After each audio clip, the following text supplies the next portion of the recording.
After a win on Wednesday, the Lakers have taken a 3-1 lead in the NBA Finals. Just one win away from a championship, with a lead so large in the series that only one team in NBA history has come back from such a deficit. And the leader of that comeback is now on the other side of things. Unless the Miami Heat pull off a miracle, LeBron James is destined to win his 4th NBA championship. But not every ring is built the same. So how will this championship change the trajectory of LeBron's legacy? Or maybe an even better question, does this change anything at all? For the first time in a decade, the Los Angeles Lakers have made their way back to glory. Of course, the job's not finished yet, but it pretty much is. Job's not finished. Job finished? I don't think so. Are you sure about that? The Lakers are one win away from their 17th championship, which will tie the Boston Celtics for the most in league history. In fact, this season makes it the Lakers' 33rd finals appearance in franchise history, which means the Lakers have better odds of making it to the finals than the Clippers have of winning a regular season game. I wish I was kidding. Possibly the most shocking and insulting stats I have ever seen in my life.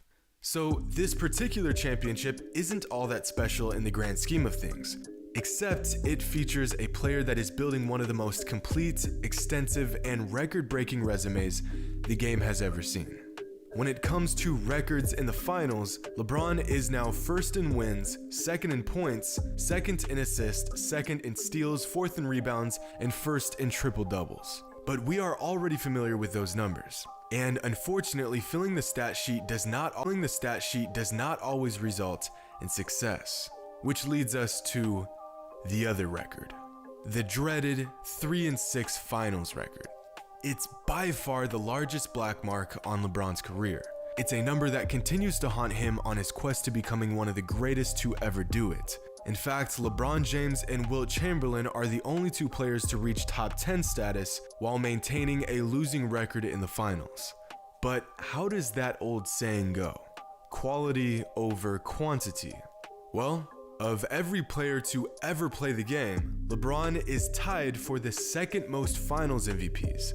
Tim Duncan has 5 rings, but was outplayed by Tony Parker and Kawhi Leonard in 2 finals. Magic Johnson has 5 rings, but missed out on 2 finals MVPs to Kareem and James Worthy. Kobe has 5 rings, but only 2 finals MVPs. And Kareem has 6 rings, but only 2 finals MVPs.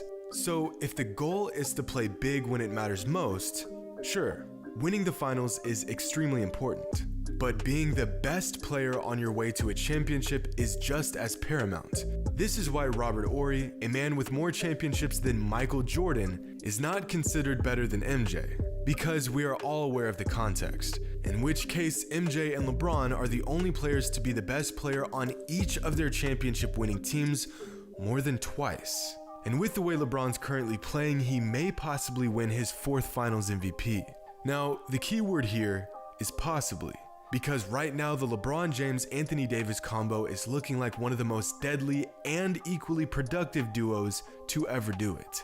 But even in his 10th finals appearance, LeBron is just as dominant as ever, putting up numbers that even Anthony Davis can't quite keep up with. In fact, 2 narratives that are circulating at the moment are that Anthony Davis is playing outstanding defense in comparison to LeBron, and that Anthony Davis is carrying the Lakers down the stretch.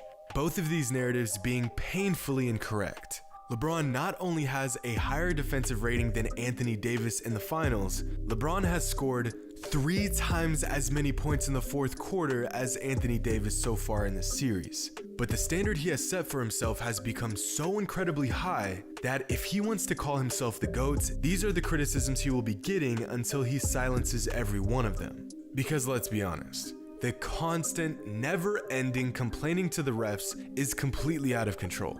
I actually saw a play where LeBron drew contact, got the foul call, and still complained because the foul wasn't called soon enough. Like, you got what you wanted. What more do you want from the guy? And then there was this play where LeBron complained for a foul while he was in the middle of a layup. Like, dog, the play isn't even over yet. Of course, he's not the only player to ever complain to a ref, but it's more than just some whining here and there. Yelling at the refs has become a staple of LeBron's game, an actual attribute he's apparently trying to boost or something. And then there was this little incident that many viewers picked up on after their loss in Game 3 against the Heat. LeBron walking off the court like a sore loser. Except, if this is being a sore loser, then does that make Larry Bird a sore loser for walking off the court during a free throw while getting eliminated in the conference finals? Or, let me guess, is that just his competitive nature showing? And then there's the argument that I've never quite understood about this road to a championship being an easy one. First, it was LeBron couldn't compete in the West, and then it was Dame time, and then small ball was supposed to pick apart the Lakers' big slow defense, and then it was watch out for this young gritty Nuggets team, and now here we are with the Lakers just one win away from a championship, and apparently their opponent isn't great, and Anthony Davis is carrying the Lakers. How exactly is a team that took down the squad with the best record in the NBA, the league MVP, and defensive player of the year, took down a Celtics team with one of the best duos in the NBA and a star in Jason Tatum, and only lost 3 games coming into the finals? How are they not a good team? Sure, they don't have a superstar, but you don't just accidentally stumble your way into the finals. They have earned their shot at a championship. And to say they aren't a worthy opponent is insulting to all the work they've put in up to this point. According to this kind of logic, I guess the Bucks and the Clippers and the Nuggets and the Celtics and the Raptors and every other team in the NBA just wasn't trying. But obviously they were, and this take is ridiculous.